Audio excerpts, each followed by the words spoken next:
Bien, entonces les decía, el capítulo que iniciamos hoy es el capítulo 4.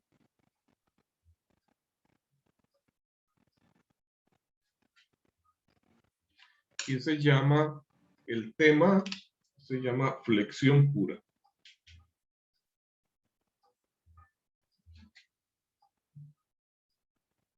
Bueno, el tema de flexión no es nuevo en el curso, ¿verdad?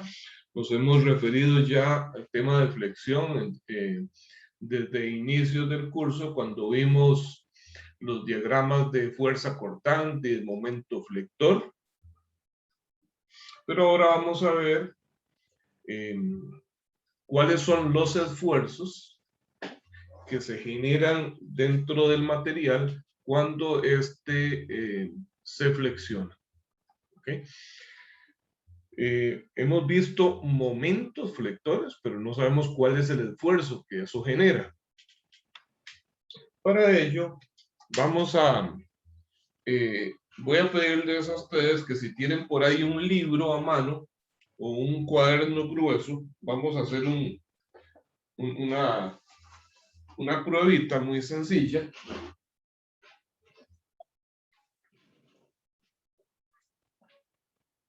Yo lo voy a hacer acá con un libro de texto que tengo a mano. ¿Okay? Me gusta porque por alguna razón las hojas, aquí en este ángulo está mejor, las hojas de perfil se ven en diferentes colores. Y entonces quiero que piensen en esto como una viga. Esto es una viga.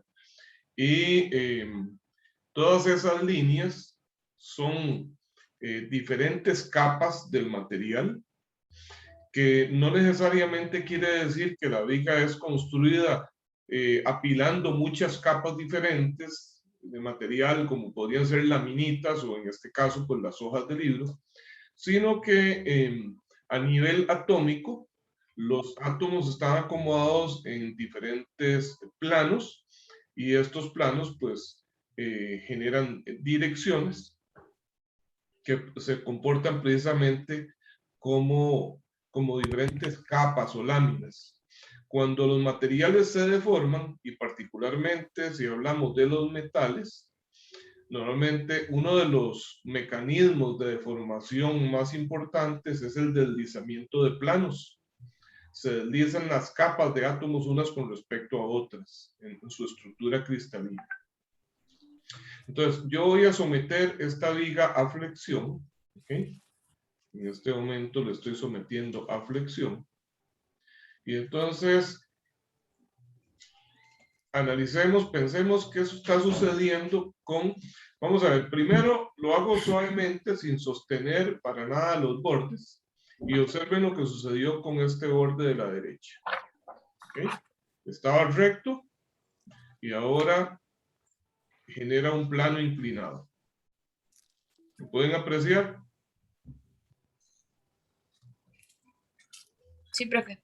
En este caso, entonces, las láminas de abajo se hicieron hacia afuera, las de arriba se hicieron hacia adentro. ¿Por qué razón? Porque se están ajustando a una geometría en arco, ¿verdad? Una geometría ahí como circular. Y en tanto más alejados estemos del centro de curvatura, la distancia requerida para el mismo arco es mayor, ¿verdad? O sea, es como si analizamos el perímetro de dos circunferencias, obviamente en tanto mayor sea el radio, mayor es el perímetro. Entonces estamos generando un arco, y las capas de afuera tienen un radio de curvatura mayor que las de adentro. Al hacer esto, entonces cubren una distancia menor, y por esa razón vemos que se acortan. Bien, pero ahora ojalá que todos lo estén haciendo.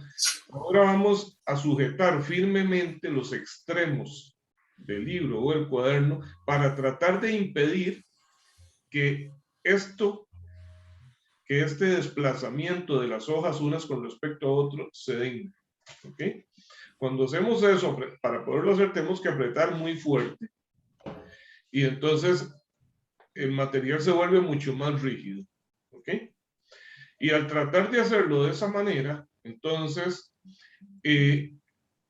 pensemos en las capas que en pantalla ustedes ven más arriba. ¿En qué estado de carga estarán esas capas de arriba?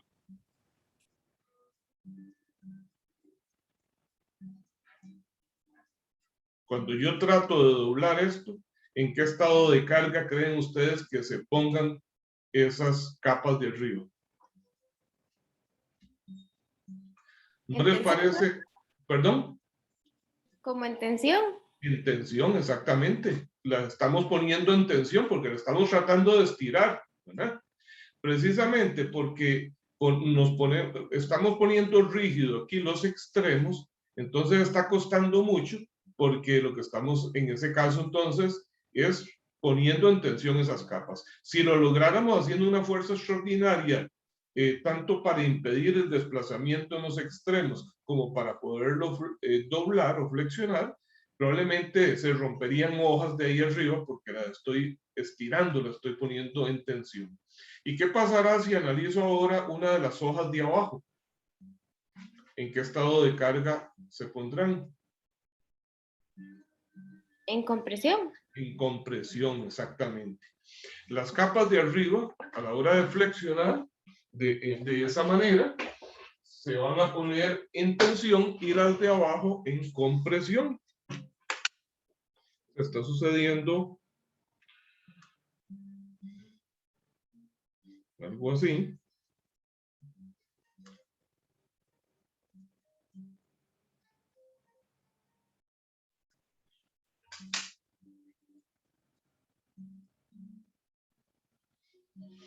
Entonces, esta capa o fibras del material están en compresión y estas de aquí arriba están en tensión. ¿Cómo fue que lo logramos? Logramos aplicando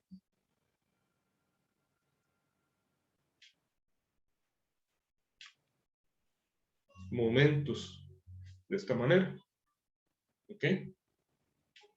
Pues bien, si esa capa de arriba está en tensión, digamos que es la última de más arriba, ¿qué pasará con una capa un poquitito o una hoja de libro, del cuaderno que ustedes utilizaron un poquito más abajo?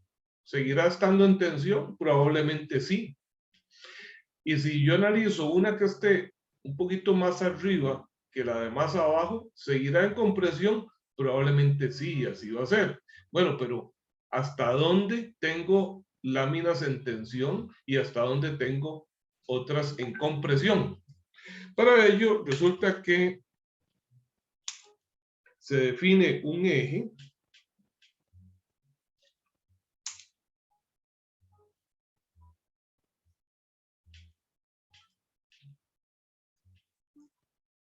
a una determinada profundidad que se llama eje neutro. En el eje neutro no existe ni tensión ni compresión. Entonces, aquí estamos hablando, en tensión, estamos hablando un esfuerzo positivo, ¿verdad? Y aquí estamos hablando de un esfuerzo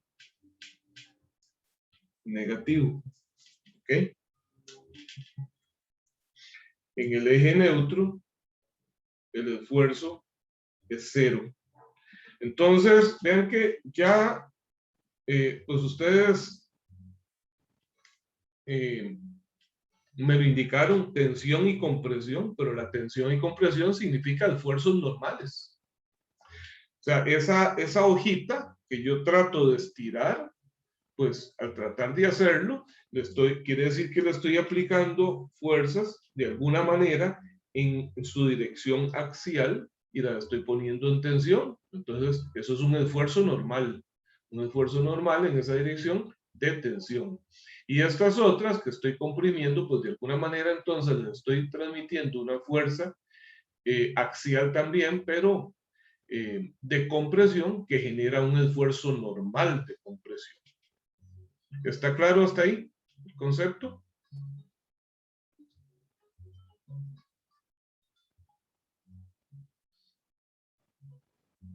¿Está bien? ¿Hay dudas? De parte no, profe. Bien. Entonces,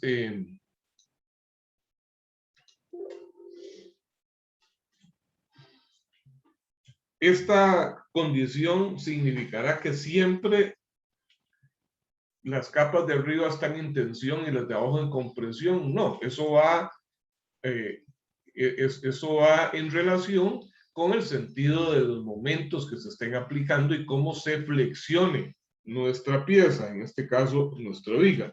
Yo podría tener, por ejemplo, una viga apoyada sobre sus extremos.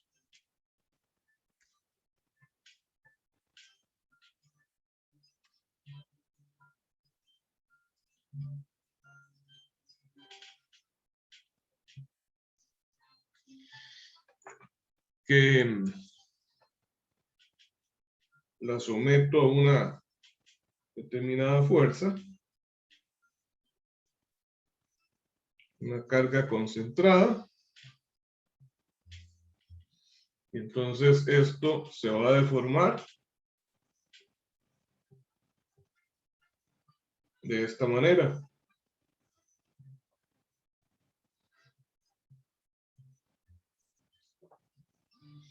En cuyo caso, ¿cuál será la sección de la viga que se encuentra en tensión y cuál en compresión?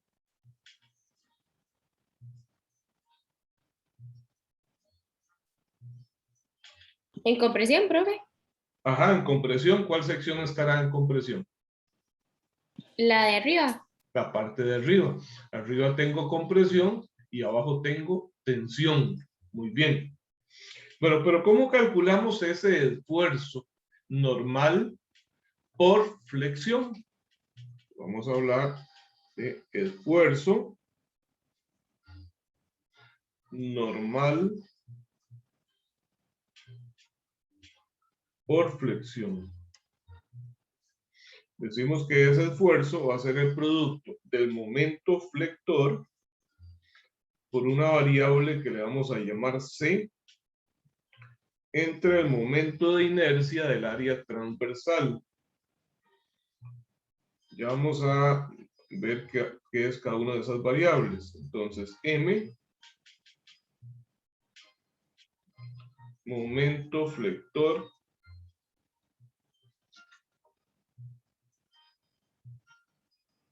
aplicado. C va a ser la profundidad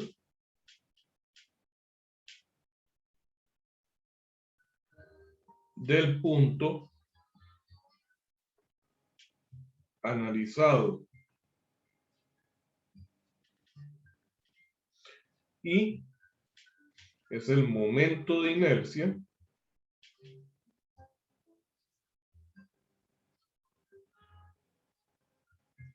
del área transversal.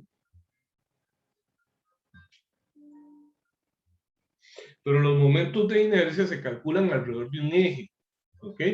¿Y cuántos ejes hay en el área transversal de esta viga?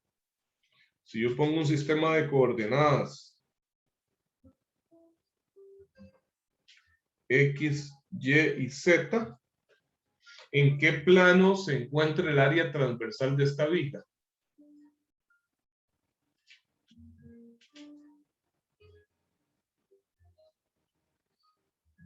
ZY.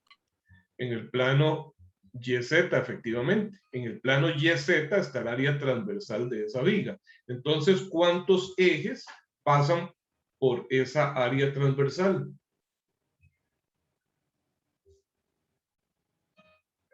Precisamente esos dos ejes a los que usted hace referencia que conforman el plano.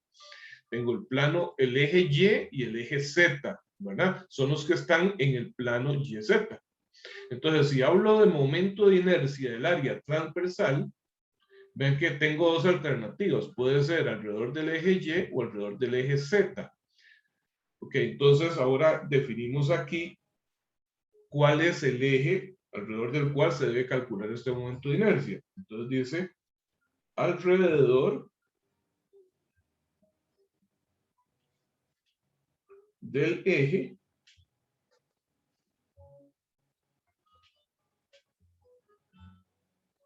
en que se aplica el momento flector.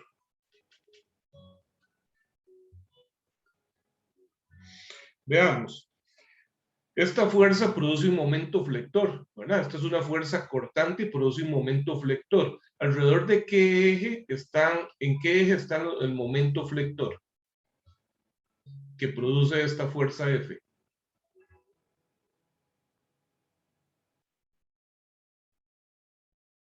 Esta fuerza produce momentos alrededor del eje X, por ejemplo. Sí, profe. Sí. ¿Qué sucede con la dirección de esta fuerza y el eje? Esta fuerza, la dirección, Son la línea de perpendiculares. acción de esa fuerza corta el eje, no produce momentos alrededor del eje X.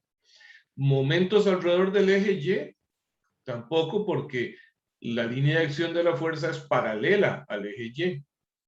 Momentos alrededor del eje Z, pues sí, esa fuerza, por ejemplo, alrededor del extremo derecho produce un momento en este sentido. Alrededor del extremo izquierdo, un momento en este sentido, utilizando la regla de la mano derecha. Cualquiera de esos dos sentidos tienen una dirección en común, que está indicada por mi dedo pulgar. ¿Cuál es esa dirección? El eje Z. Los momentos flectores que producen las fuerzas en Y son alrededor del eje Z. Los momentos flectores van a tener la dirección perpendicular al plano en el que se encuentra la viga. La viga está en el plano XY. Los momentos entonces van a ser en Z. ¿Está claro eso? Entonces, para este caso en particular, si el momento es en el eje Z, el momento flector, entonces el momento de inercia también será del área transversal alrededor del eje Z. ¿Ok? Vamos a ver aquí más en grande una sección de la viga.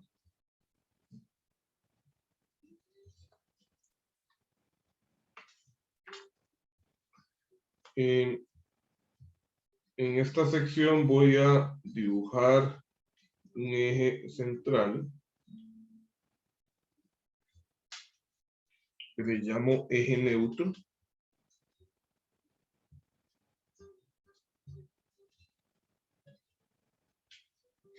Y voy a indicar por acá dónde está ubicado el eje neutro. Decimos que el eje neutro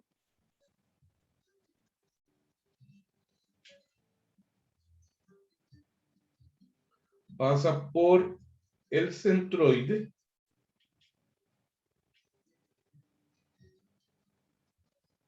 del área transversal.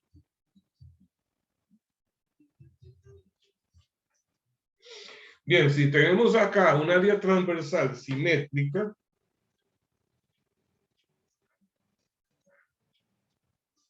podría ser un área rectangular. Entonces, el centroide de esa área estará a la mitad de la altura. Estará a la mitad de la altura. Digamos C, ok, centroide.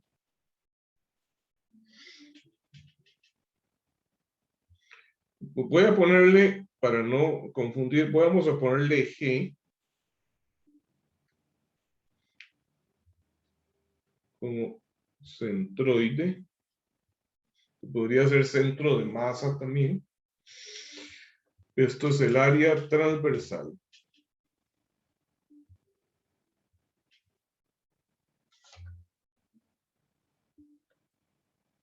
¿Ok? Por esa área transversal, entonces, podemos definir el eje Z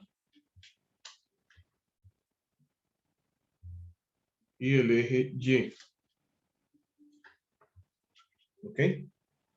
Esto es una vista como de derecha a izquierda de esta viga. ¿Ok? Bien, vamos a ponerle dimensiones.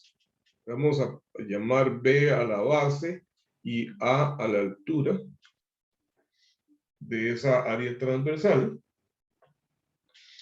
Y siendo así, como el área es simétrica, la ubicación del eje neutro es exactamente a la mitad de la altura, o sea, pasa por el centroeje.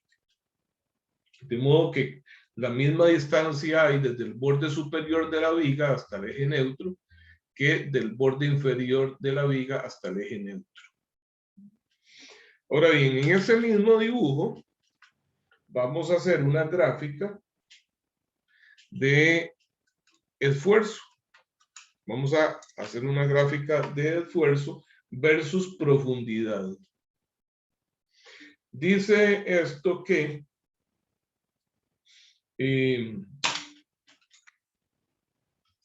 C es la profundidad del punto analizado. O sea, si yo quiero saber cuánto es el esfuerzo normal aún en la superficie, resulta que no va a ser lo mismo que un poco más adentro o en el eje neutro. Ya sabemos cuánto es el esfuerzo normal en el eje neutro. ¿Cuánto dijimos que era el esfuerzo normal justo en el eje neutro? 0. 0. Y vamos a ver, en este caso, para esta aplicación, vimos que las fibras de arriba están en compresión. ¿Cuál creen ustedes que sea las fibras o las capas de material que están en mayor grado de tensión? La que está totalmente en el borde inferior o un poco más adentro. ¿Cuál creen ustedes que sea la que sufra mayor esfuerzo de tensión? La que está más afuera, profe. La que está más afuera. Muy bien. Y la que esté más arriba, acá, igual más afuera, pero por el lado de arriba, va a ser la que tenga el mayor esfuerzo de compresión. Conforme yo me adentro dentro del material, ese esfuerzo de compresión va disminuyendo hasta que llegar a 0. Y a partir de ese punto donde se hizo 0, empieza a ser ahora de tensión.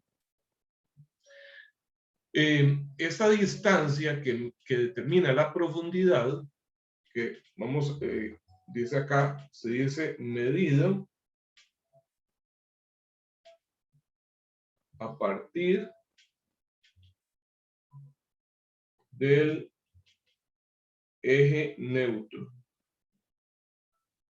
O sea, se mide del eje neutro hacia arriba o hacia abajo la profundidad de cualquier punto.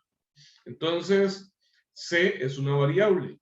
El momento de inercia, el momento flector aplicado es una constante y el momento de inercia es una característica totalmente geométrica, es una constante.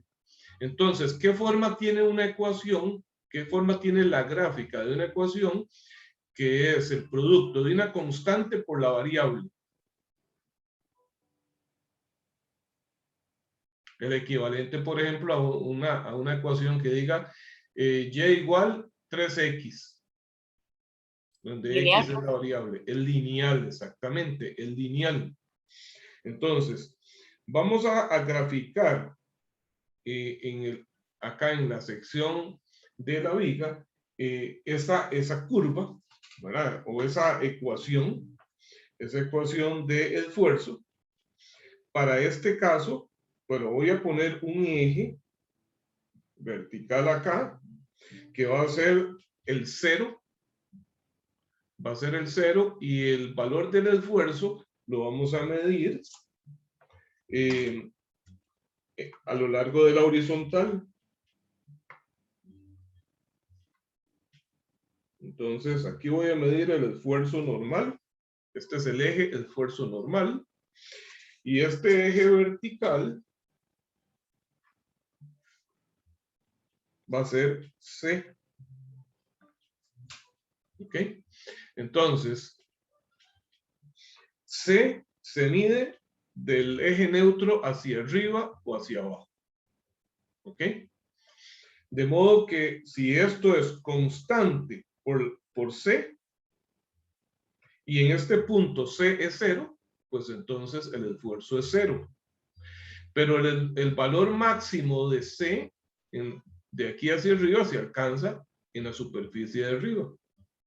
Pero el esfuerzo ahí es negativo. Entonces voy a poner acá este valor como el esfuerzo máximo negativo.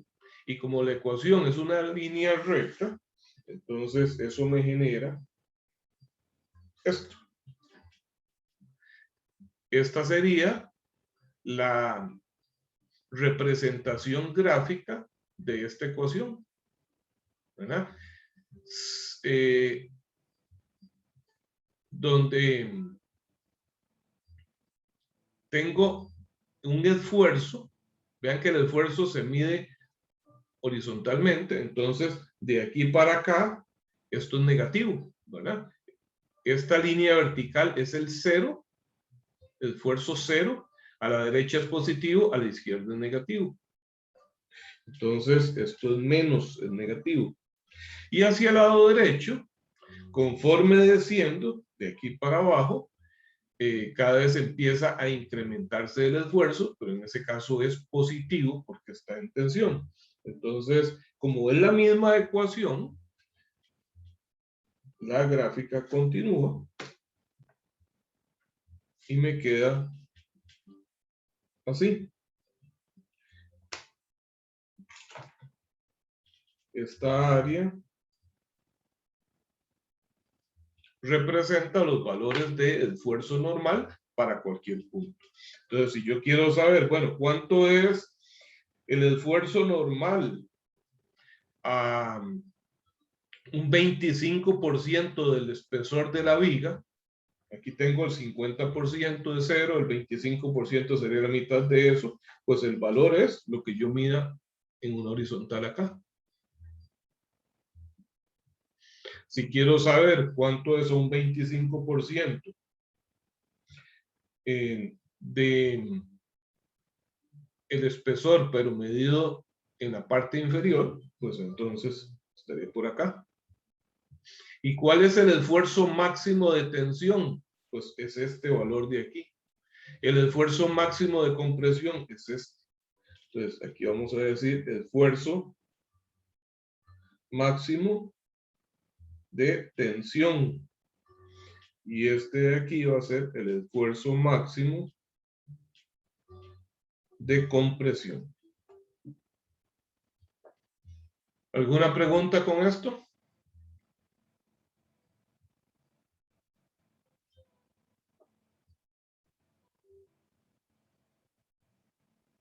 No, profe. Bueno, entonces vamos a hacer un ejercicio. Vamos a buscar un ejercicio para poner esto en práctica.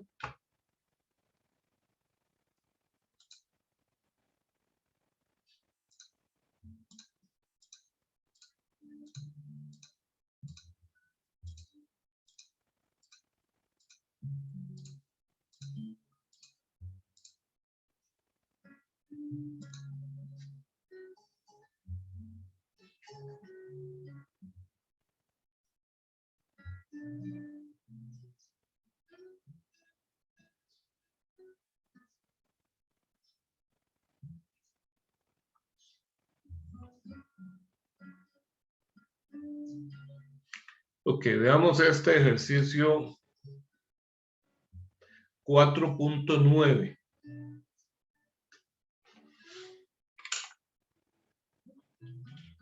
Ejercicio 4.9.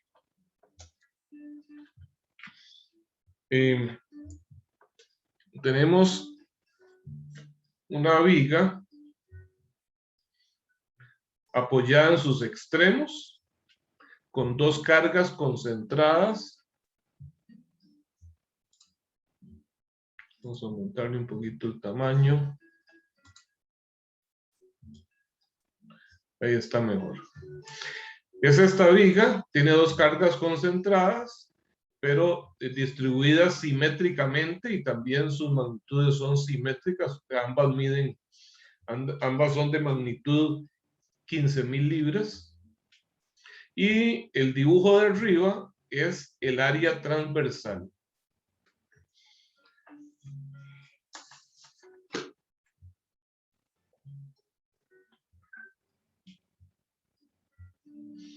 Si vemos con cuidado, en el dibujo se logra ver abajo una raya doble. Esa doble raya lo que representa es esa geometría del área transversal que tiene forma como de una T invertida. Una T con el segmento horizontal puesto hacia abajo. ¿Ok? Esto es lo que se ve aquí. ¿Ok? Bueno, entonces dice que actúan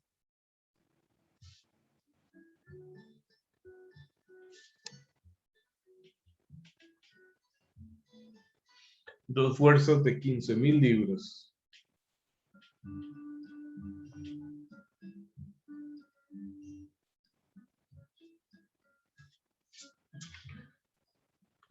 Cada una de ellas está...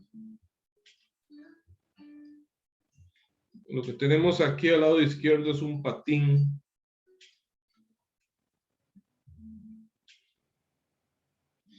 Cada una de las fuerzas aplicadas se encuentra a la misma distancia de los extremos más cercanos.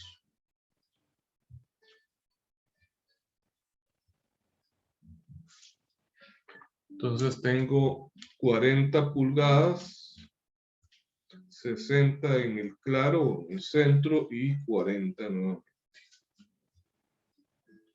Las dimensiones del área transversal dice que son el espesor de esa aleta de abajo es de 2 pulgadas.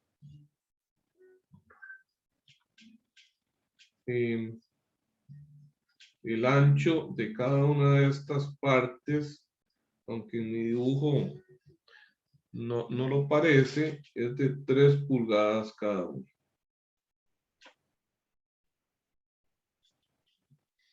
3, 3, 3. Y me falta la altura de esta otra sección, que es de 6 pulgadas. Entonces nos piden determinar cuál es el esfuerzo máximo de tensión y de compresión en la parte BC de la viga. Esfuerzo máximo de tensión, esfuerzo máximo de compresión en la sección BC. Bueno, ¿qué es lo que sucede? Tenemos una ecuación, ya vimos una ecuación para calcular el esfuerzo normal por flexión, que dice que es igual a M por C entre I. Dijimos que este M es el momento flector aplicado, pero ¿será constante el momento flector a lo largo de toda la viga?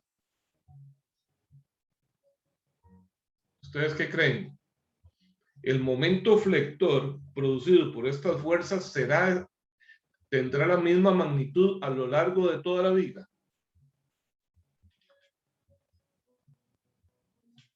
No, profe. No es igual, efectivamente no es constante. ¿Y cómo logro saber? Bueno, primero que nada, si estamos diseñando esta pieza, a ver, siempre recordemos que nosotros estamos diseñando elementos de máquina, ¿verdad? Estamos diseñando esa viga. ¿Y qué es lo que queremos en nuestro diseño? Pues que la pieza no falle, ¿verdad? Que la pieza no vaya a fallar, porque excedimos el esfuerzo máximo que el material puede soportar. Entonces, ¿cuál momento, si el momento no es constante a lo largo de toda la viga, cuál momento creen ustedes que deberíamos de utilizar acá? ¿Cuál de todos los posibles valores de momento que haya a lo largo de la viga creen ustedes que sea el que tengo que utilizar para efectos de diseño?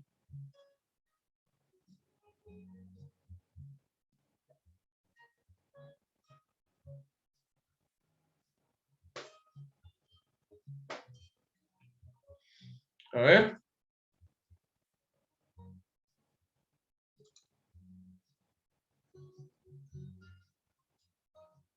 Profe, Sí. es que no me queda claro por qué no es constante. Ok, bueno, veamos. ¿Cómo logro saber? ¿Cómo logro? Vamos a tener entonces esa pregunta de momento y veamos. Voy a cambiárselas por otra. ¿Cómo logro saber el comportamiento de los momentos flectores a lo largo de esa viga? ¿De qué manera podría averiguar cómo son los momentos flectores que se generan en esta viga producto de estas dos fuerzas? ¿Se hace un corte? No. ¿Hago un corte? Bueno, ¿qué más? ¿Está bien? ¿Qué otra cosa podría ser? ¿De qué forma puedo ver gráficamente la variación de los momentos?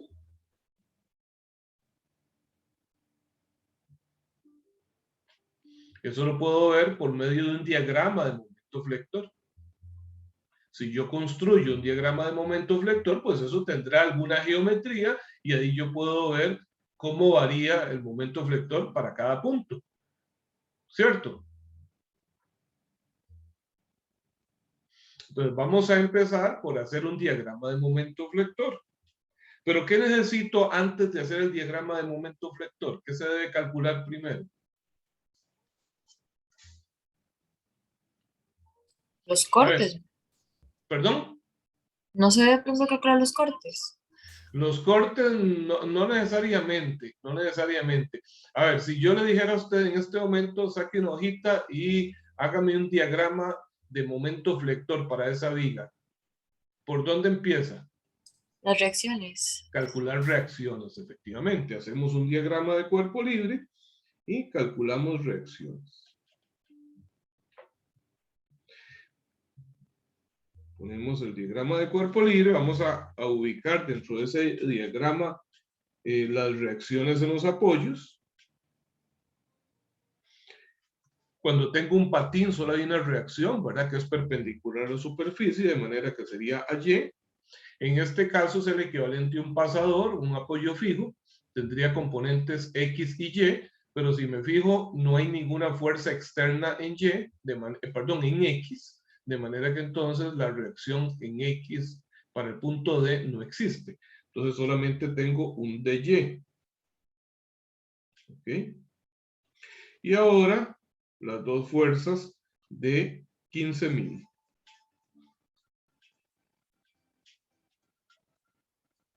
¿Hay alguna simplificación que podamos hacer observando la simetría que hay en esta viga? ¿Hay alguna simplificación que podamos hacer para calcular la magnitud de las reacciones? Esa simetría en cuanto a la distribución de las cargas y sus magnitudes iguales, ¿nos simplifica algo el cálculo de las reacciones AY y DY? ¿O necesariamente tengo que hacer sumatoria de fuerzas en Y, sumatoria de momentos y todo eso?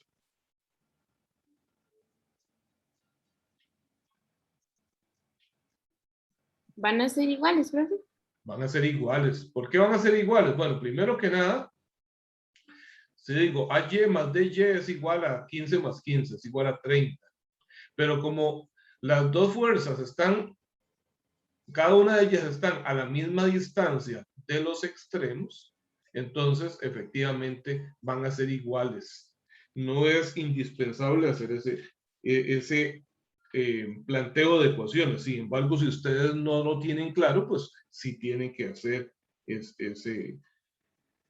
plantear las ecuaciones. Entonces aquí sencillamente vamos a decir que por simetría AY es igual a DY y es igual a 15.000. Bien, entonces voy a empezar ahora con un diagrama de fuerzas cortantes.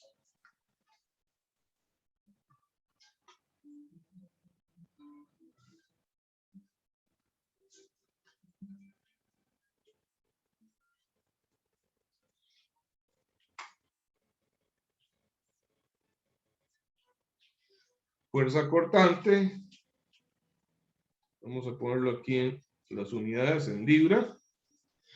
Entonces empiezo en el punto A con una fuerza hacia arriba de 15.000. Se mantiene constante hasta el punto B. Ahora baja 15.000 de manera que llego a 0. Se mantiene constante. Baja ahora 15.000 en el punto C, de manera que llego a menos 15.000. Se mantiene constante hasta el extremo D, en donde vuelve a aplicarse una DY positiva de 15.000 y eso me cierra el diagrama. Esto me va a generar dos áreas, a las cuales voy a llamar 1 y 2. Entonces, el área 1 va a ser de 15.000 libras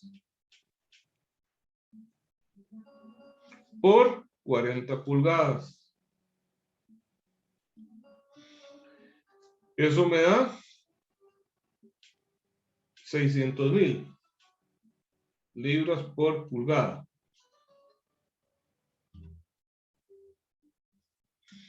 El área 2 va a ser de menos 15.000 libras por 40 pulgadas. Y eso me da menos 600.000 libras por pulgada. A partir de acá, ahora puedo hacer mi diagrama de momento flector.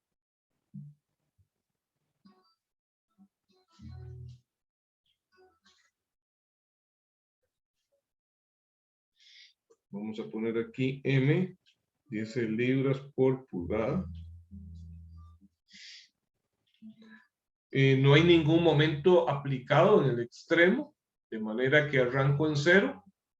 Subo una magnitud igual al área 1, que es de 600.000.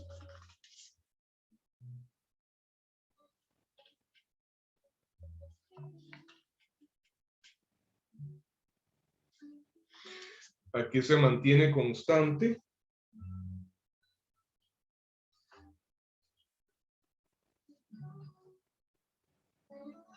Y ahora, a partir del punto C y hasta el punto D, restauraría 2 de igual magnitud para llegar a 0 nuevamente. De modo que entonces, ya con esta gráfica, yo podría determinar el momento flector en cualquier punto.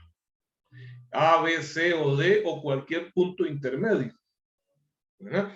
¿Qué pasaría si yo les digo que me calculen cuál es el momento flector acá, en un punto ubicado a 20 pulgadas de A, o sea, a la mitad? ¿Qué harían?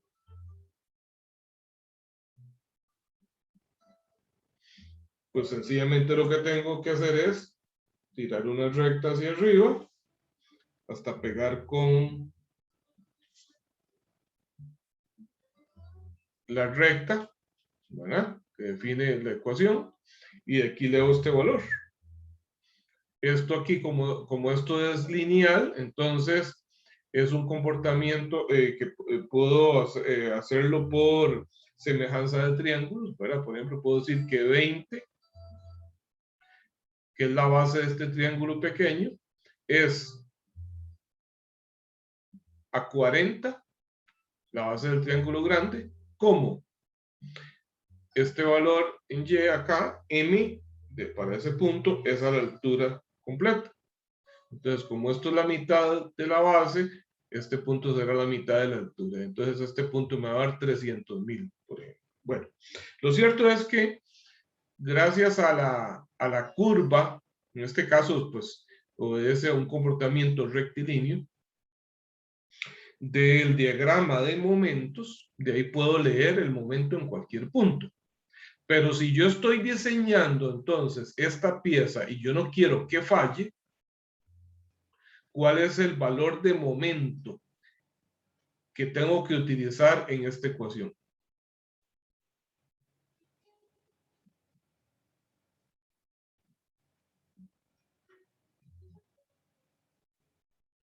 ¿Será el momento para el punto A, para el B, el C o el D o algún otro punto por ahí intermedio?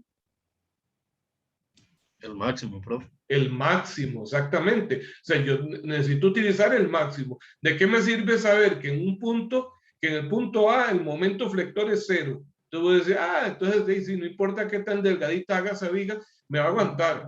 Sí, no se me va, no me va a fallar esa viga en el punto A. Pero hay un punto donde el momento es muchísimo más grande que eso, es 600.000 libras por pulgada. Entonces, en esa zona es donde esa viga podría fallar por flexión. Entonces, es el valor máximo el que tengo que utilizar para el diseño de la pieza completa. En este problema en particular, me dicen el esfuerzo normal máximo de tensión y compresión en la zona BC. Entonces, ¿qué necesito de la zona BC? Saber cuál es el momento máximo, el momento flector máximo en la zona comprendida entre los puntos B y C. ¿Ok? Bueno, precisamente es el momento máximo, pero podría no serlo, ¿verdad? Si me lo piden específicamente para algún punto. ¿Estamos bien? Entonces, el momento máximo es de 600.000 libras por pulgada. Ahora sí, ¿cómo determino C? ¿Qué dijimos que era C? Dijimos que C va a ser la distancia que hay desde el eje neutro hasta el punto donde yo quiero calcular los esfuerzos. Veamos, ¿cómo se imaginan ustedes que se va a flexionar esta viga con la aplicación de esas dos fuerzas? ¿Hacia dónde se imaginan la curvatura? Hacia abajo. Hacia abajo, ¿verdad? Esa viga flexionada se va a ver como así, ¿verdad? Se va a ver así.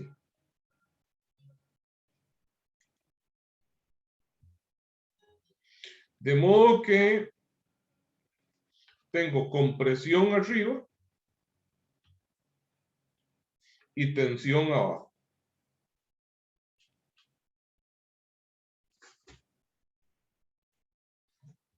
Entonces, si el eje neutro pasara por un punto, no sé, por aquí, para calcular el esfuerzo máximo de compresión, ¿cuál es la distancia C? Es la distancia que va a haber desde el eje neutro hasta el punto de arriba arriba, que está acá. O sea, un punto sobre la superficie superior. Y para calcular el esfuerzo máximo de tensión, C va a ser la distancia que hay desde el eje neutro hasta el punto más abajo en la superficie inferior. ¿Por qué el de más abajo y el de más arriba? Porque son los puntos más alejados del eje neutro en donde se van a dar los esfuerzos máximos. ¿Está claro? Pero ¿cuál es este punto? Profe, hacia arriba es el de compresión y hacia abajo el de tensión. Ajá, hacia arriba compresión y hacia abajo para encontrar el de tensión, ¿verdad? Pero este punto, ¿cuál es? Por donde pasa el eje neutro. ¿Cuál es ese punto? Dijimos que es el centroide del área transversal. Ok, lo voy a llamar G. ¿Y cómo sé dónde está el centroide? ¿Estará a la mitad de la altura? No, porque esta área no es simétrica con respecto al eje Y. Entonces, ¿qué tengo que hacer? Tengo que calcular el centroide de esta pieza primero. Es simétrica con respecto al eje horizontal, que en este caso, si yo pongo mis ejes así, X, Y y Z saliendo de la hoja, ¿cuál sería el eje horizontal? X, Y o Z. Para el área transversal. El área transversal, esto que vemos es una vista de derecha a izquierda, de aquí para allá, así como estoy poniendo, direccionando mi bolígrafo, la punta del bolígrafo. Entonces, ¿en qué plano está la vista, el área transversal? En el eje. En el plano YZ. Entonces, el eje Y estaría acá y el eje Z por acá. Lo vamos a poner pasando el origen de coordenadas, lo vamos a poner justo a la altura del centroide. ¿Ok? Entonces, les pregunto, ¿esta área es simétrica con respecto al eje Z? No.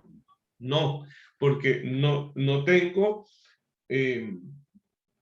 digamos, la mitad de la altura no es, si yo trazo algo a la mitad de la altura, pues quiere decir que tengo, vean que tengo más área concentrada hacia abajo que hacia arriba. Ok, pero es simétrica con respecto al eje Y.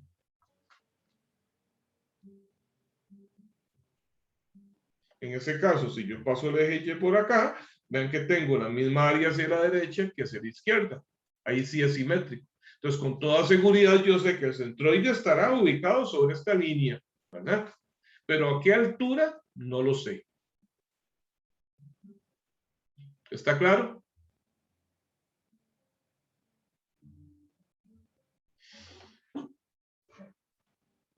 ¿Está claro eso? La simetría del área. Me parece sí. Bien, entonces vamos a calcular la ubicación de este punto G. ¿Ok? Vamos a ver a qué altura está de la base. Para ello, entonces vamos a poner acá cálculo del centroide.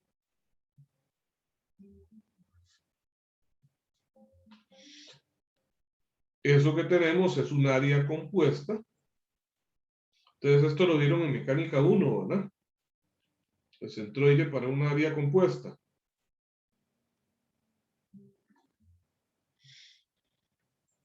Eso está compuesto por un área que le llamo 1 y un área que le llamo 2.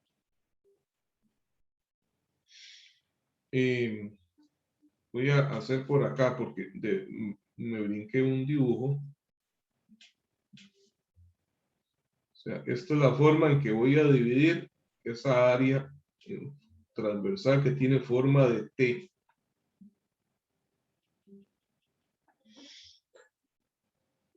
A este eje Z le voy a cambiar el nombre, le voy a llamar Z'. Y va a ser Z el eje que pasa por la base acá. Esto es para que el origen de coordenadas me quede justo abajo. O sea que abajo Y es igual a 0. ¿De acuerdo? Entonces, la pieza 1 tiene su centroide por ahí, la pieza 2 tiene su centroide por acá. ¿Okay? Entonces vamos a hacer una tablita donde vamos a poner elemento Y barra, área, Y barra por A. Entonces el elemento número 1, ¿cuánto es el Y barra de esta pieza? O sea, ¿a qué altura, a partir del origen, se encuentra el centroide de esa pieza? Ubiquémoslo aquí también, 1 y aquí el otro. La pieza número 1, ¿a qué altura se encuentra el centroide de la pieza número 1? Veamos que esto mide 6 pulgadas y esto mide 2. ¿Ok? Entonces, de aquí abajo hasta hacia arriba, ¿qué distancia hay? Ahí está este punto. 5 pulgadas, profe. Vamos a ver. El centroide de esta pieza está a la mitad de su altura, que sería 3 pulgadas, pero la base está 2 pulgadas por encima del origen. Entonces, efectivamente es 3 más 2, 5 pulgadas. Muy bien. ¿Cuál es el área de esa pieza? Esa pieza mide 3 por 6. 3 por 6, 18 pulgadas al cuadrado. Y el producto del Y barra por el área es 5 por 18. Vamos a ver, 5 por 8, 40 y 5 por 10, 50. Esto me da 90. Ahora viene el elemento número 2. ¿A qué altura se encuentra el centroide de esta pieza número 2? De abajo hasta acá, ¿qué altura hay? 1 pulgada. 1 pulgada. ¿Y cuánto es el área de esa pieza?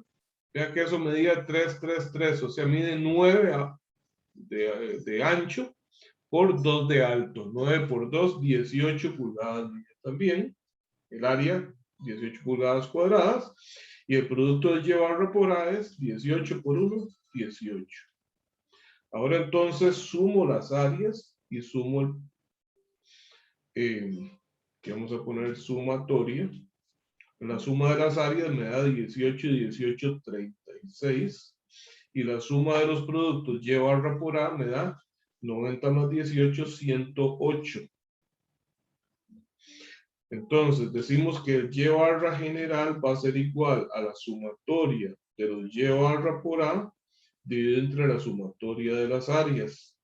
Esto es 108 dividido entre 36. Y eso da...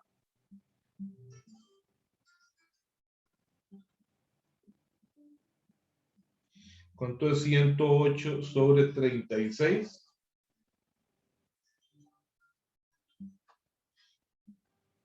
Da 3 pulgadas, ¿verdad? ¿Está bien? Sí, profe. Ok, gracias. Bueno, entonces ya tengo la ubicación del centroide. ¿Para qué necesito el centroide? Bueno, porque entonces ahora ya yo sé que si todo esto mide 8 pulgadas y el centroide está ubicado acá a 3, entonces ¿cuánto hay de aquí para arriba? De aquí para arriba vamos a tener ahora 8 menos 3, aquí va a haber 5 pulgadas. Ok, no lo voy a dibujar acá porque en teoría por ahí todavía no teníamos ese conocimiento. Entonces vamos a hacer un dibujito por aquí antes de... Disculpen que haga tanto en la misma hoja, pero es para no cambiárselas y dejar de ver toda la información que tenemos acá. Entonces ya sabemos que el centroide de esta pieza está por aquí, a una altura de 3 pulgadas. Y que entonces acá, esta distancia va a ser 6 y 2 son 8 menos 3, 5 pulgadas. ¿Está bien? Entonces, ¿cuánto es el valor de C para calcular el esfuerzo de compresión?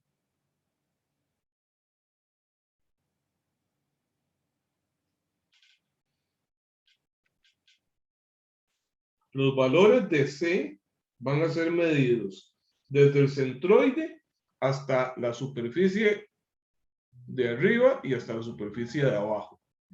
Los puntos de abajo están en tensión. Entonces a esto le voy a llamar C subíndice T de tensión. Y este C subíndice C de compresión.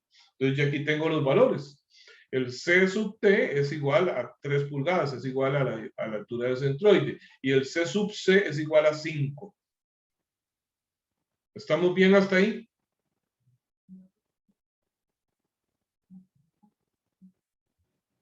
Sí, profe. Ok.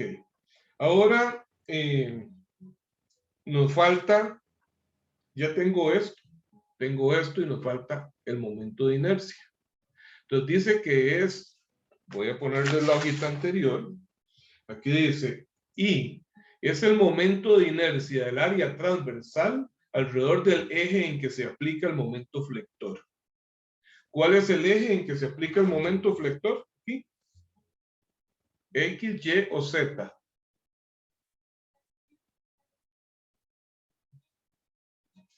¿Estos momentos flectores están en qué eje? Ya lo dijimos, En el Z, profe. en el eje Z. ¿Ok? Entonces, aquí están los ejes Y y Z. Entonces, el momento de inercia que tenemos acá tiene que coincidir con el mismo eje en que está el momento. Es con respecto al eje Z. ¿Ok? Pero, mucho cuidado, porque es con respecto al eje Z, pero que pasa por el centroide del conjunto. En ese caso, vamos a poner acá y aquí le voy a poner el Z' que le llamé antes. El momento de inercia que tenemos es el momento de inercia alrededor de este eje. ¿Y cómo calculo ese momento de inercia? Eso sí lo vieron en mecánica 1, ¿verdad?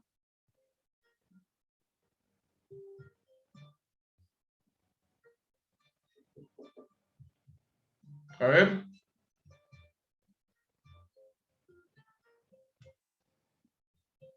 ¿Vieron momentos de inercia o no vieron momentos de inercia en mecánica 1? Sí, profe. Ok. ¿Y si vieron este cálculo de centroides también de figuras compuestas? Sí. Ok. Bueno, yo no, nunca les voy a nunca voy a dar por asumido un tema que ustedes no hayan cubierto, porque yo necesito de su retroalimentación. Me preocupo cuando no contestan. Y en todo caso, pues vean que no me lo estoy sacando ahí de la manga. El cálculo de este centroide, estoy haciendo el cálculo y ahora pues vamos a hacer igual el cálculo del momento de inercia, pero yo quiero saber cómo están sus bases en estas cosas. No me voy a brincar ningún procedimiento. Entonces, vamos a ver el cálculo de ese momento de inercia.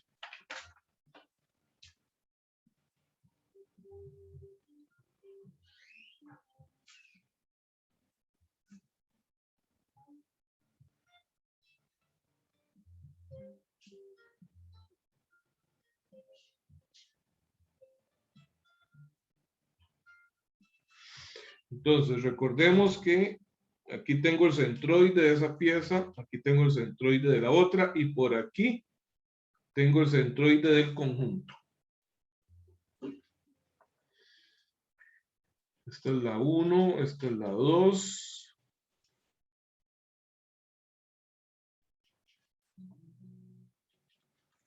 Eje Y. Y aquí va a ser el eje Z'.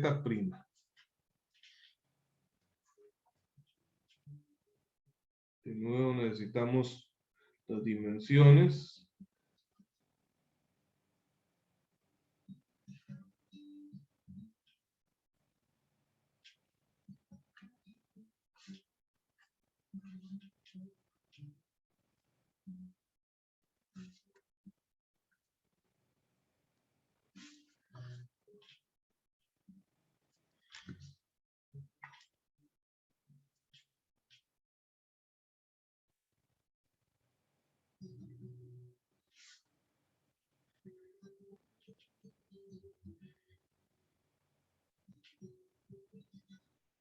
Esto tenía una altura de 2 pulgadas. Esto está a 3. La altura de esa pieza 6. Esta distancia es de 9.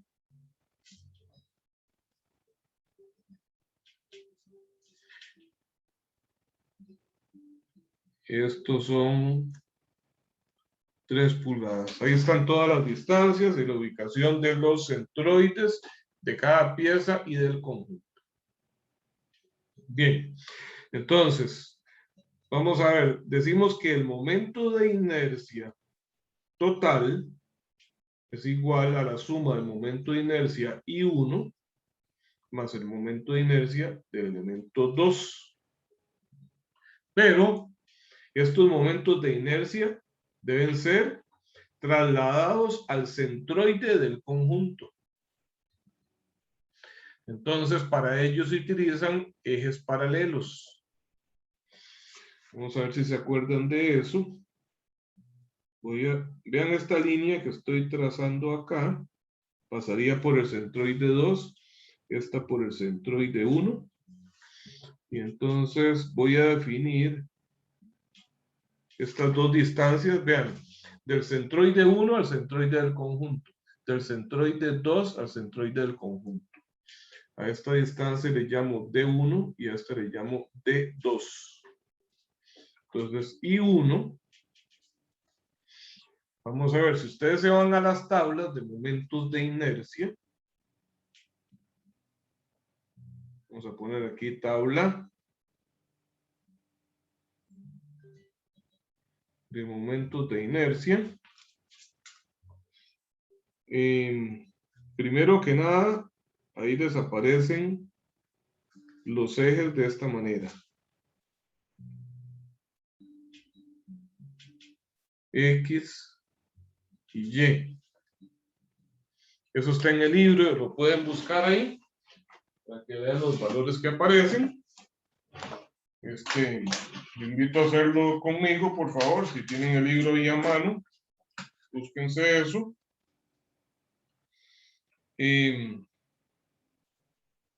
Dice que el momento de inercia, bueno, con dimensiones, vamos a poner B y A.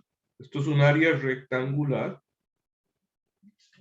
Entonces dice que el momento de inercia IX es igual a 1/12 de la base por la altura al cubo.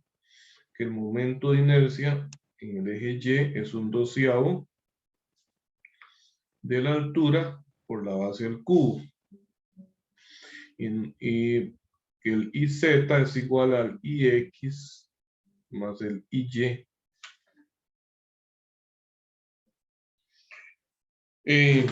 Entonces, yo necesito aquí el momento de inercia de cada una de esas piezas alrededor del eje Z.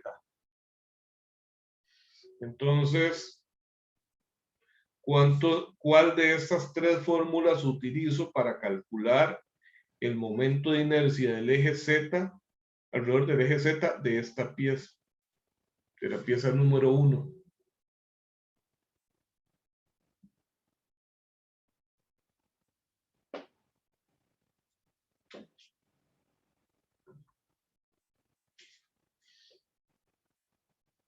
Los escucho, a ver. Va de nuevo la pregunta.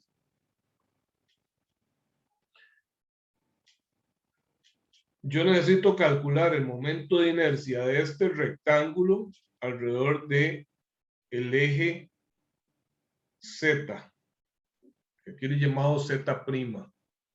Me voy a la tabla de momentos de inercia, me aparece este dibujo con los ejes X, Y y obviamente Z saldría del plano.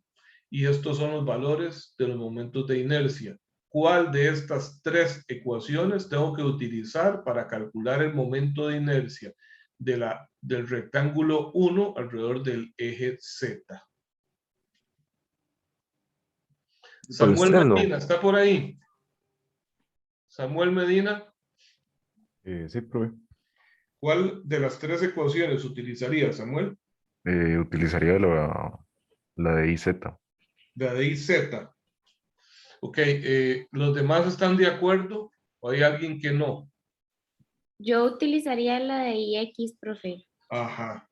¿Por qué utilizaría la de IX? Porque en nuestro caso coincide con el eje Z. Muy bien, muy bien. Vean, hay que tener demasiado cuidado. Los nombres de los ejes son antojadizos. Yo puedo decir, bueno, no, a este eje le voy a poner Z y a este le voy a poner X, no sé. O a este eje le voy a llamar Pedro y a este otro le llamo Juan. No puedo enfocarme específicamente en el nombre del eje, es la orientación de los ejes. Sin importar cuál sea el nombre, yo necesito calcular el momento de inercia de esta pieza alrededor de un eje horizontal que le pase por acá. ¿Ok? Entonces, en la tabla de momentos de inercia, ese eje es este. Y aquí se llama X. ¿Está claro? Sí, profe. Muy bien. Santiago, ¿le queda claro por qué es X y no Z entonces? Sí, profe. Muy bien. Entonces, digo que es un doceavo de la base. La base mide 3 por la altura, que es 6 al cubo.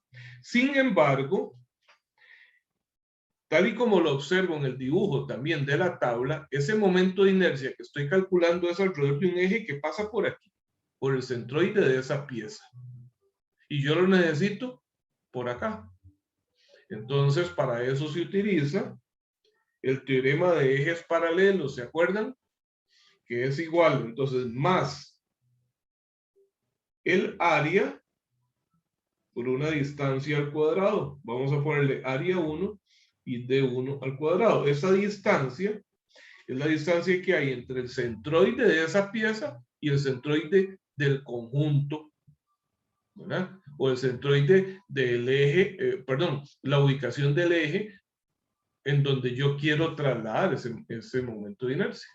Entonces, esta área, pues es el área de esto que es de 3 por 6.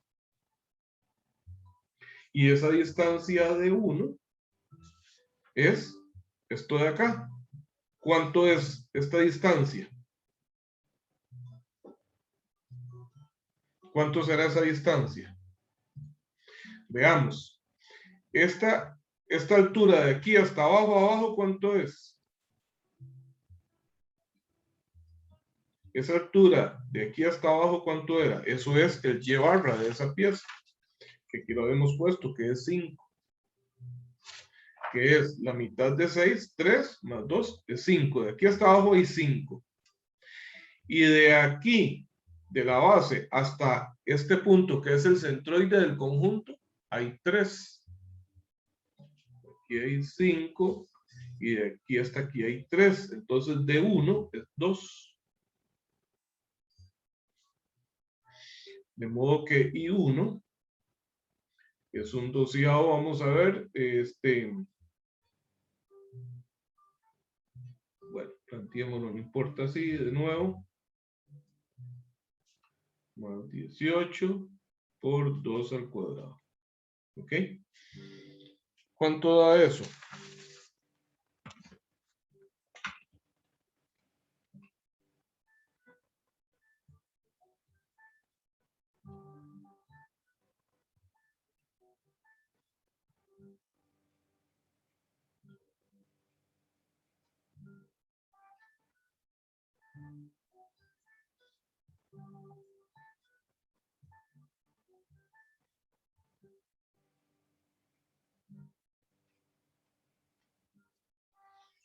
A mí me dio 126.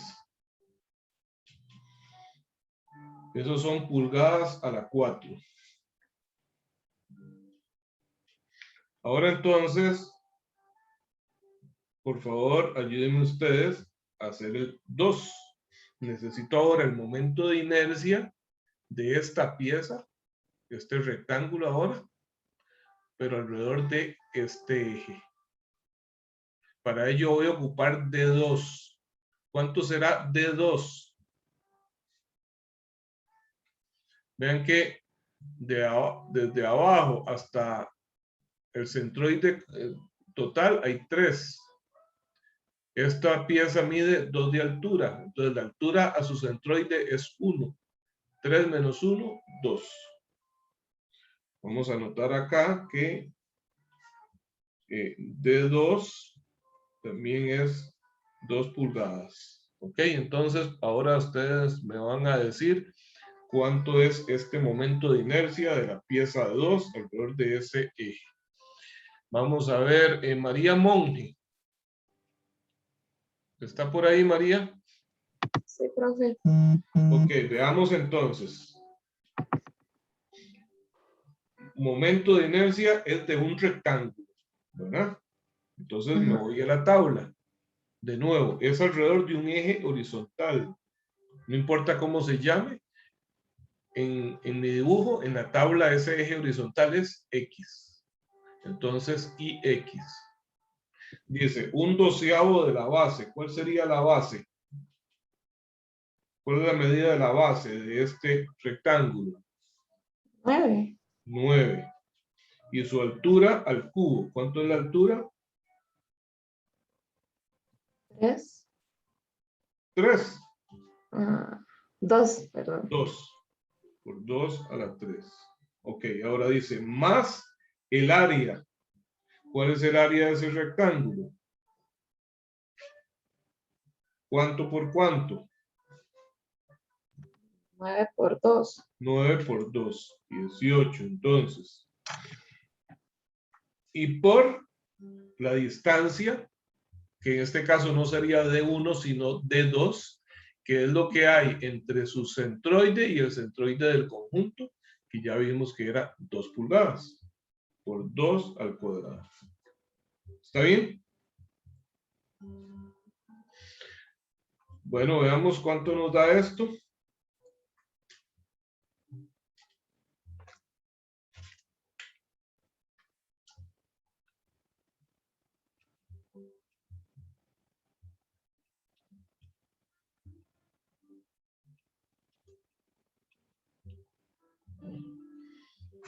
A mí me da 78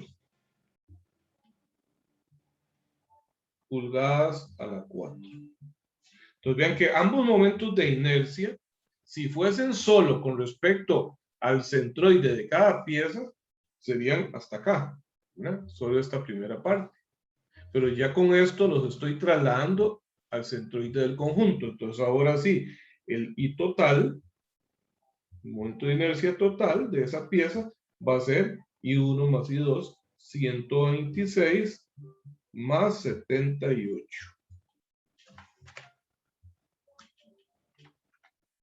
Y eso nos da 204 pulgadas a la 4.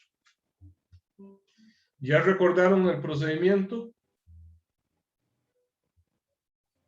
¿Lo tienen más claro ahora? ¿Alguna duda con respecto a este cálculo del momento de inercia de una figura compuesta? No, profe, ya me lo refresco. Muchas gracias. Muy bien, con mucho gusto. Ok, espero que los demás estén en la misma condición y si hay dudas, pues también que hagan sus preguntas a tiempo. Bien, entonces recordemos, vamos a poner de nuevo la fórmula, que es igual a M por C entre I. El momento flector que vamos a utilizar era de 600.000 libras por pulgada. El momento de inercia ya aquí lo tenemos. Y C, para tensión, nos había dado, voy a recortar el dibujo. Bueno, aquí está, ¿verdad? C para tensión es esto, son 3, y C para compresión es 5.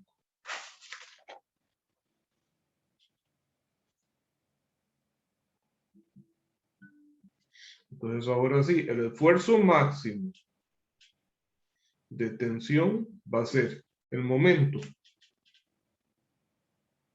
600,000 libras por pulgada por C de tensión 3 pulgadas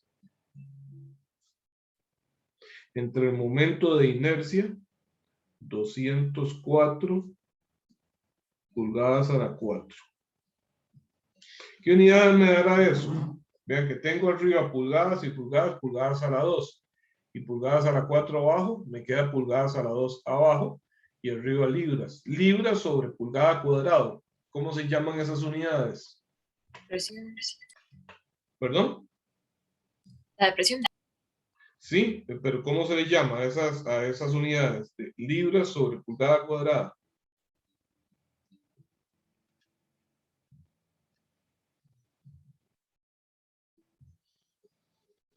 $600,000 por PSI. 3. ¿Perdón? PSI. PSI, exactamente, PSI. Ok, esto dice que es 8.823 por 10 a la 3 PSI. O bien 8.823 PSI. Recuerden que miles de PSI no es KPSI, sino KSI. Ok, y ahora el esfuerzo máximo en compresión va a ser 600,000 por 5 entre 204.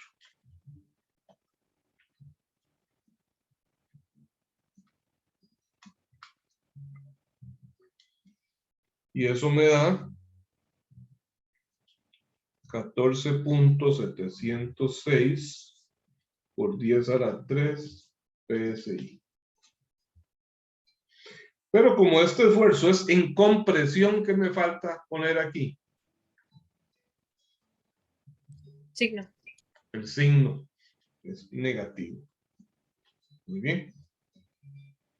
¿Alguna pregunta? Profe, ¿usted podría volver a explicar por qué el momento flexor era en Z?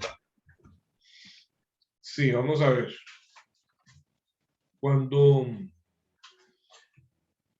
Vamos a ver, aquí tengo una viga, ¿verdad? Hoy sí me traje una pieza que he ocupado en otras ocasiones. O sea, y le aplico una fuerza vertical acá. Eso se me va a flexionar de esta manera. Esto es el equivalente a flexionarla haciendo un momento yo con mis manos de esta manera, ¿cierto? Ese momento, entonces, es como un sentido de giro. Entonces, yo utilizo mis manos para hacer ese giro, ya sea para allá o para acá. Y mi pulgar me indica cuál es el eje de ese momento aplicado. Por ejemplo, cuando usted va a abrir una llave,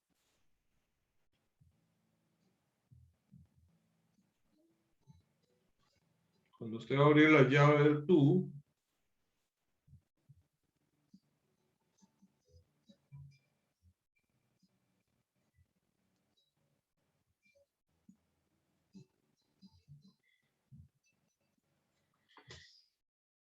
cuando usted quiere abrir o cerrar la llave del tubo,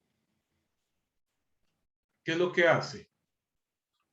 Sobre esta pieza que se le llama la mariposa, ¿qué es lo que hace? Aplicar un momento, ¿cierto? Aplica un momento, en ese caso, en esta dirección. Este es el sentido de giro, ¿verdad? Pero el eje del momento es este. El eje del momento es perpendicular al plano donde está la pieza que está girando. La pieza gira, si yo pongo un sistema de coordenadas X, Y, Z, la mariposa de la llave, que es la que está girando, ¿en qué plano se encuentra? ZX. En el plano ZX o XZ, ¿verdad? Y entonces el eje perpendicular al plano XZ es el eje Y. Y para ello usted utiliza la regla de la mano derecha. ¿Está bien? Sí, profe, Ustedes gracias. vieron en flexión, momentos flectores, fuerzas cortantes en mecánica 1. Siempre en mecánica 1 analizaron problemas en 2 dimensiones exclusivamente. Entonces le ponían ahí cualquier tipo de vigas, todo lo que fuera, no importa la geometría, lo que fuera, eran vigas que estaban en el plano XY. Los momentos flectores siempre están en el plano perpendicular, perdón, en el eje perpendicular al plano, en ese caso, el eje Z. ¿Está claro?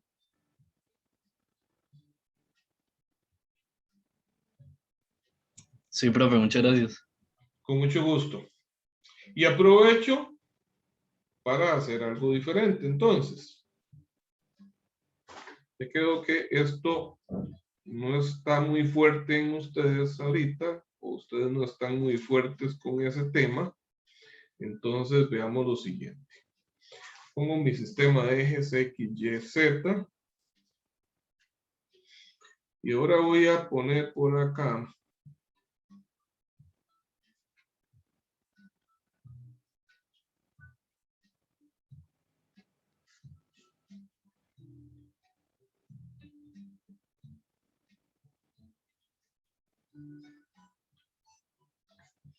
una viga.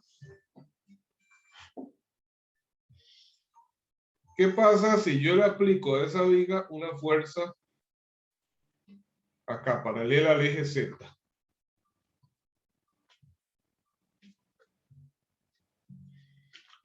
¿Logro flexionar esa viga con la aplicación de esta fuerza?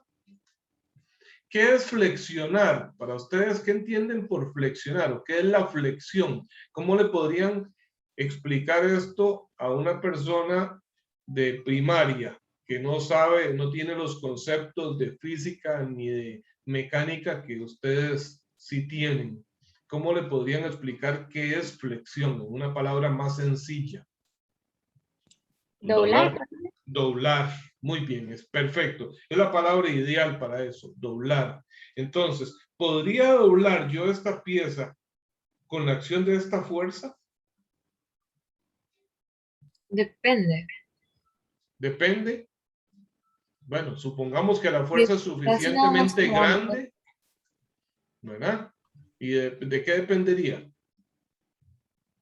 de en qué se apoya en el otro extremo. Es que, digamos, si está Ok, así, entonces, vas a ok, tratar de moverla. bueno, muy bien, yo fallé ahí, entonces se la voy a empotrar acá. Está empotrada en el extremo. ¿Puedo flexionar esa pieza con No. esa fuerza? No. ¿Por qué no? Veámoslo aquí.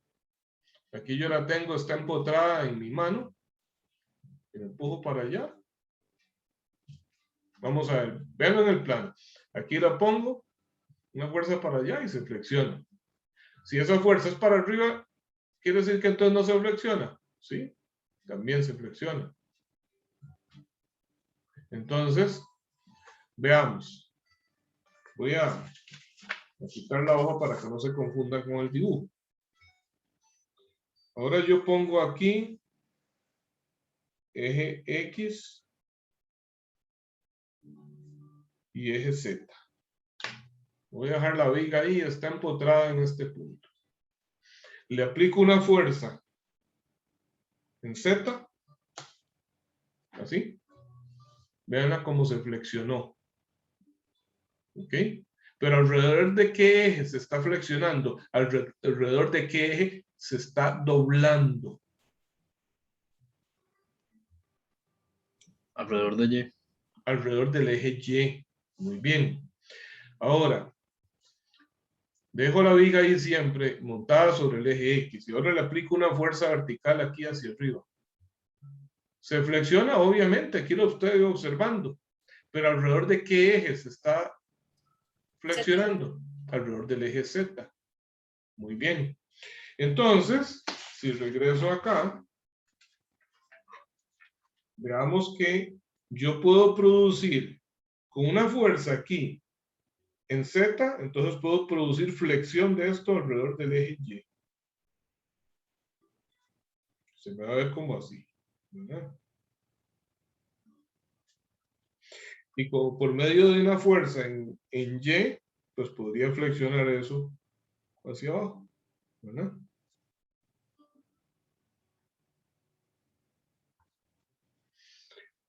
De modo que entonces, dependiendo de cuál sea el eje alrededor de cuál se flexiona eso, depende de eso cuál es el eje que yo voy a tomar para el momento de inercia.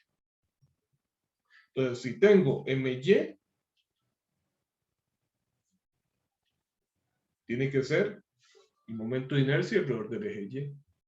Si tengo un momento alrededor del eje Z, el momento de inercia va a ser alrededor del eje Z. ¿Está claro? O sea, siempre deben de coincidir estos dos. ¿Preguntas? De mi parte no, profe. Muy bien. Ahora entonces,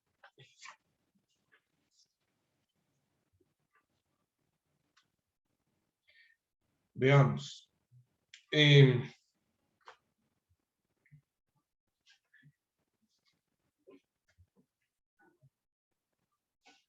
Vamos a hacer un ejercicio mejor. Vamos a hacer un ejercicio. Esto me lo voy a inventar yo, no lo voy a sacar del libro.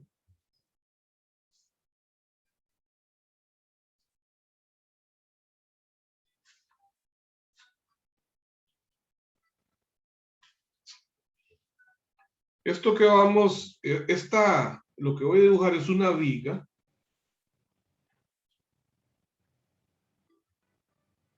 Es una viga, y es una viga de un tipo muy particular.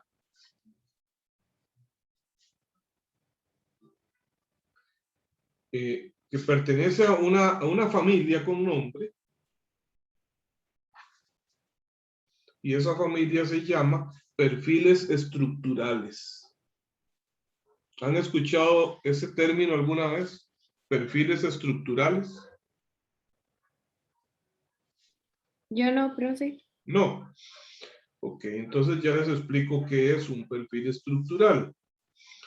¿Han visto la construcción alguna vez, algún proceso de construcción de un edificio cuya estructura se hace de acero? Que hacen como un esqueleto de acero. Y después empiezan a forrar paredes.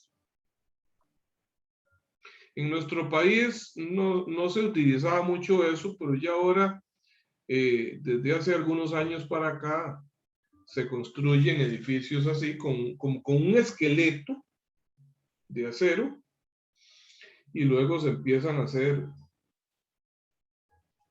las paredes. ¿Lo han visto? No, profe. Voy a buscar una imagen para compartirla.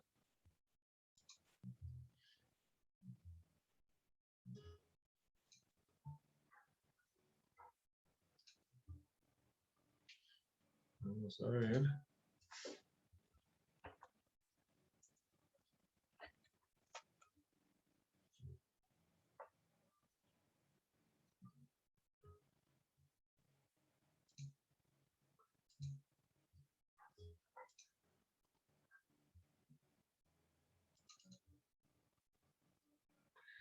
Ok. Probablemente lo han visto, pero no le han prestado atención. Es esto. ¿Ok? Esto es un edificio cuya estructura se hace en acero, ¿verdad? Ven que es como un esqueleto y luego empiezan a poner ventanales y empiezan a poner paredes ahí de diferentes materiales. Ahora sí les parece algo más conocido. Sí, profe. Ok. Bueno, resulta que todas esas piezas de acero que hay ahí, que forman los elementos verticales y los horizontales. A ver, ¿cómo se llaman las piezas verticales en una construcción, en un edificio? ¿Saben cómo se llaman los elementos que van en posición vertical? Eso se llaman columnas. Y los elementos que van en posición horizontal se llaman Vigas. vigas. Muy bien. Entonces, el acero utilizado para hacer todas esas columnas y vigas se compra. Se compra ya con una geometría particular. En nuestro país se ha popularizado desde hace muchísimos años un nombre totalmente equivocado para esos perfiles estructurales. ¿Alguien sabe cuál es ese nombre popular? ¿Cómo le dice a la gente? ¿Cómo le dice la gente a todas esas piezas de acero? Erling. Purling, muy bien, purling. Resulta que el purling es uno de los diferentes tipos de estructuras, de piezas de acero estructural. Voy a regresar al papel.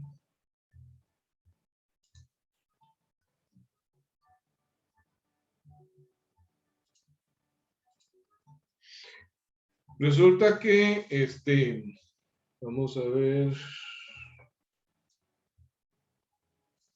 no es necesario que se pulan tanto ahí en el dibujo, pero yo lo estoy haciendo porque quiero mostrarles muchos detalles a ustedes de eso.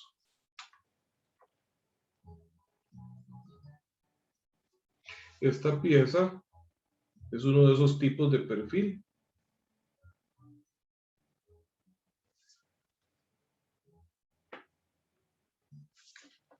¿Ok? Esa pieza, si observo su área transversal, tiene esta geometría.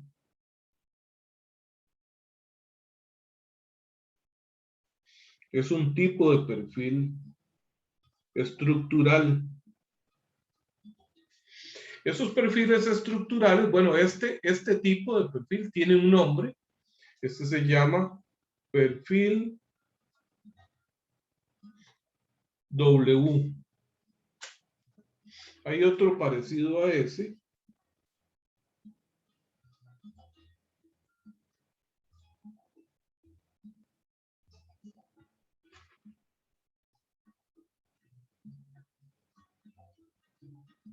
Que es este.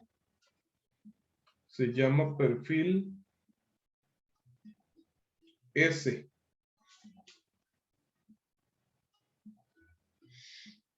En estos perfiles, esta sección central se llama el alma. Para ambos. Y estos se llaman las alas. La diferencia entre estos dos es el ancho de las alas. Esto se dice que es de ala ancha y este es de ala corta. Ancho, wide, corto, short. ¿Ok? Entonces por eso se le llama wide o short. Tipo W, tipo S. Bueno, ¿y por qué tenemos que adoptar ese anglicismo? Bueno, porque nosotros no tenemos acerías que fabriquen esos perfiles y entonces, pues, Estados Unidos ha estado en la vanguardia en esa industria y por ello, pues, le ha puesto nombres que se han internacionalizado, se han estandarizado. ¿Ok? En nuestro medio, esto se parece a una letra H girada y entonces mucha gente le dice perfil tipo H. ¿Ok? Bueno, ¿por qué se fabrican de una determinada forma? Bueno, es que resulta que este perfil ofrece una gran resistencia, es súper rígido para aplicarle cargas en posición vertical tal y como está. Si yo lo giro, como para que se vea como una H, ya no tiene la misma resistencia, por ejemplo. Estos perfiles, si yo los quisiera fabricar manualmente para un proyecto que quiero hacer, es exageradamente complicado y costoso. ¿Por qué razón? Porque tendría que cortar láminas de acero de espesores demasiado grandes normalmente. Y para esto ocuparía 3 láminas y tendría que soldarlas. Y para soldarlas entre sí, tengo que hacer un cordón de soldadura a lo largo de toda esta línea, por el lado de atrás también y con la lámina de arriba también. Eso lleva demasiado trabajo y por lo tanto, mucho costo de mano de obra. Y estoy limitado a contar con láminas de acero del espesor que se necesita. Y la maquinaria para cortarla no es cualquiera, para hacer un corte perfecto, ¿verdad? Con líneas paralelas. De modo que entonces eso solo lo podría fabricar un taller que fabrique estructuras y que tenga maquinaria muy pesada y que maneje grandes inventarios de lámina de acero en diferentes espesores. Lo más económico es ir y comprar ese perfil. Pero esos perfiles existen en un montón de tamaños diferentes. Esos tamaños ya están estandarizados también. Y entonces, sin importar cuál sea el fabricante, yo puedo comprar un perfil con la misma identificación a diferentes fabricantes o distribuidores de los diferentes fabricantes y puedo tener la certeza de que va a tener exactamente las mismas dimensiones. Además de estos perfiles, podemos hablar del perfil angular, que es como así, ¿verdad? El perfil tipo C, que es este. El perfil cuadrado.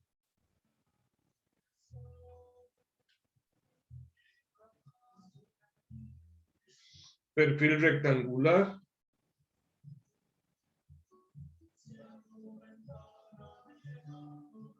¿Ok? Hay uno que es como la C, pero es como cerradito aquí así. Precisamente ese es el que lleva el nombre de purlin, que se utiliza para clavadores en los techos. Cuando se está construyendo el techo de una casa, la estructura del techo de una casa, entonces se ponen vigas en diferentes direcciones. Vamos a ver, se hace una estructura, digamos que esto es el plano inclinado del techo de una casa, un edificio. Entonces se ponen piezas en esta posición, ¿verdad? Estos triángulos se fabrican ahí por la unión de diferentes partes, como cosas así. ¿Alguien sabe cómo se le llaman a estas figuras en una construcción? Eso se llaman cerchas. Y sobre las cerchas van unas piezas transversales sobre las cuales se pega la lámina de techo. Esas piezas transversales se le llaman clavadores.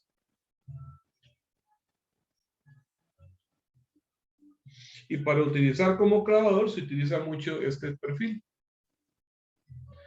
Pero entonces, recibió un nombre por ahí inicial de purlin y de ahí en adelante cualquier pieza de cualquier perfil estructural en nuestro país, la gente le dice purlin.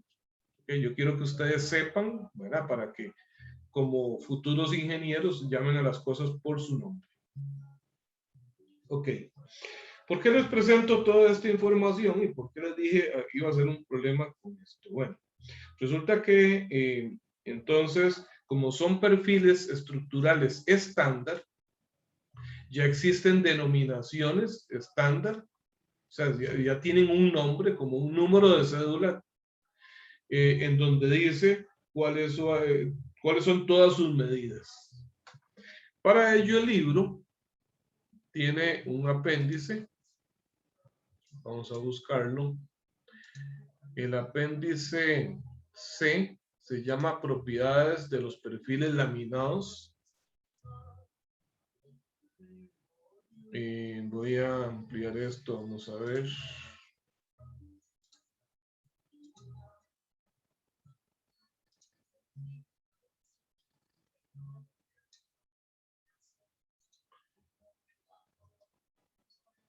Vamos a ver, este por ejemplo,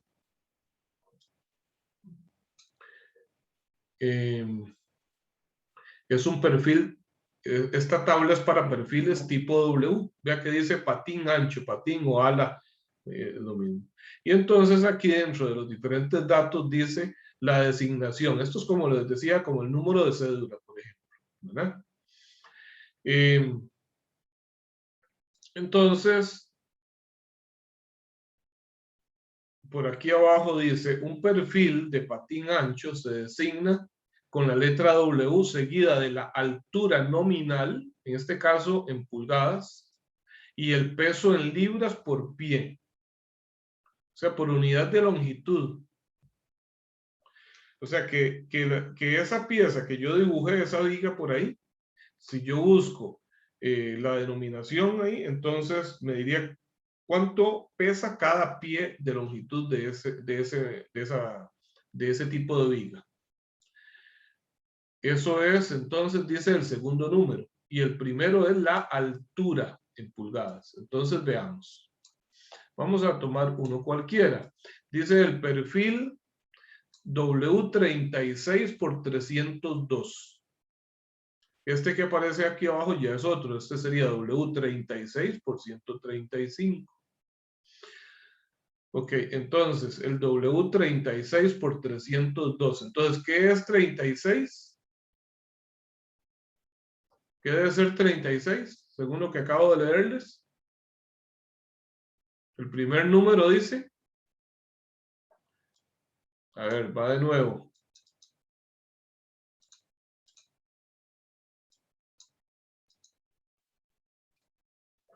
Vean lo que dice. Se designa con la letra W seguida de la altura nominal en pulgadas y el peso, perdón, seguida de la altura nominal y el peso en libras por pie.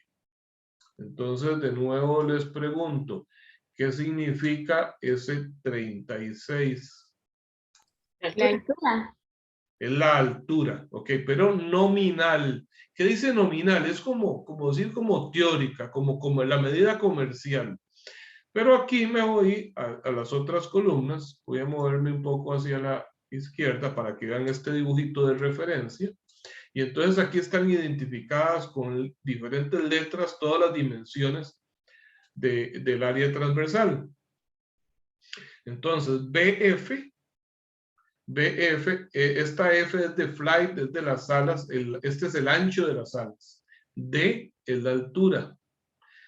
TF es el espesor de las alas. Y TW es el espesor del alma. ¿Ok? Bien, entonces, en las diferentes columnas, aquí me va dando esa información.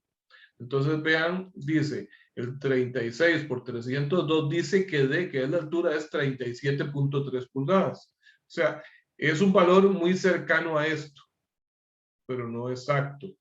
Por ejemplo, vean el que en la siguiente, 33 por 201, la altura es 33.7. En el 30 por 173, la altura es 30.4. En el 27 por 146, la altura 27.4. Entonces vean que ese primer valor es una magnitud muy cercana a la altura real. Y el otro valor pues tiene que ver con el peso por unidad de longitud. ¿Por qué dos perfiles que tienen la misma altura o muy parecido? Vean que este a otro es 35.6. Más bien se aleja hacia abajo del valor nominal.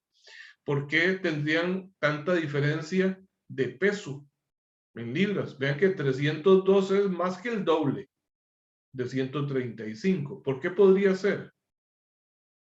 En ese caso, por las otras dimensiones, como lo es el ancho y como lo es el espesor de las alas y del alma. ¿Okay? Entonces aquí podemos ver diferencias importantes. Vean el espesor del alma. Este es 0.94 y en cambio este es 0.6. Esto es como un 50% más gruesa que esta, el alma. Y las alas, 1.68 y 0.79. Esta es más del doble de espesor, las alas. Entonces, por eso hay una diferencia muy grande del peso, porque el peso va a ser proporcional al área transversal.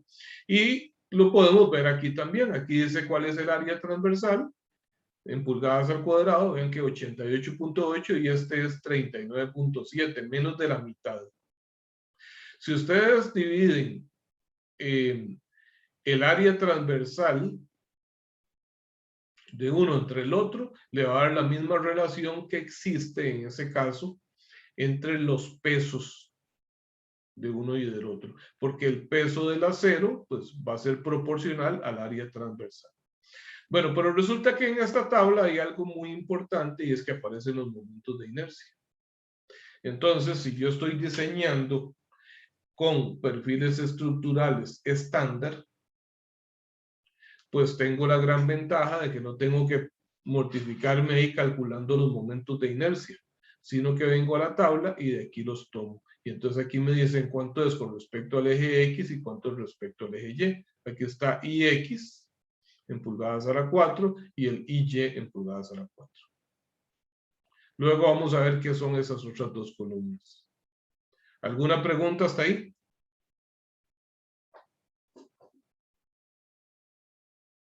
De mi parte no, profe. Ok, ya el tiempo se me fue como para resolver un ejercicio completo, pero esto es lo más importante que quería explicarles con respecto a las tablas de propiedades y el uso entonces de los perfiles estructurales. Bueno, entonces, igual, si yo voy a calcular momentos de inercia, los esfuerzos normales, ocupo el momento. Ya sabemos que el momento que voy a utilizar acá va a ser el momento máximo. Para efectos de diseño es el momento máximo que se dé a lo largo de toda la vida. Este C, que puede ser tensión o compresión, vamos a poner T o C. Y el momento de inercia, ¿verdad? Que tiene que ser con respecto al mismo eje en donde se aplica esto. Entonces, si a esta pieza yo le aplico una fuerza en Z, ¿cuál es el momento de inercia que tengo que buscar? ¿Alrededor de qué eje? En Y. Alrededor del eje Y, efectivamente. Una fuerza en Z produce momentos en Y.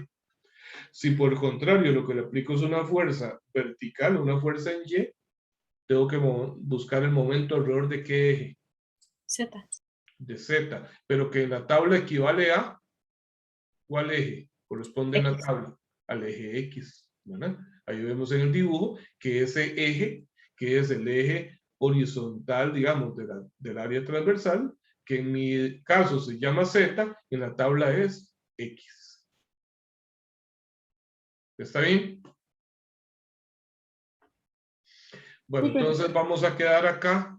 La próxima lección continuamos entonces ahora sí ya con ejercicios y vamos a alternar entre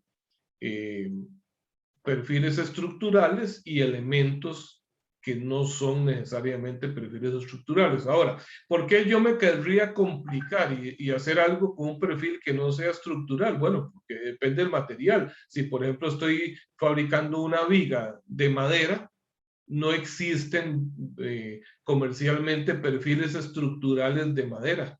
Lo que me encuentro son piezas de madera de sección cuadrada o rectangular.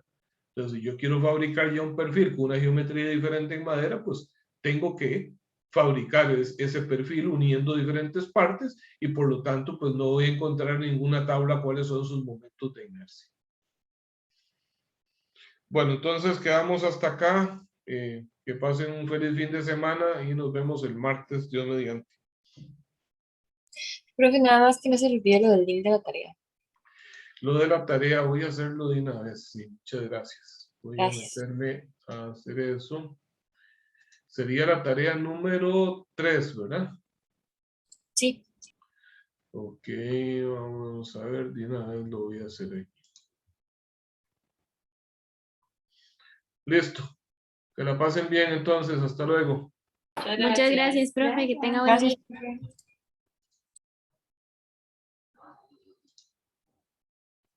Gracias, profe.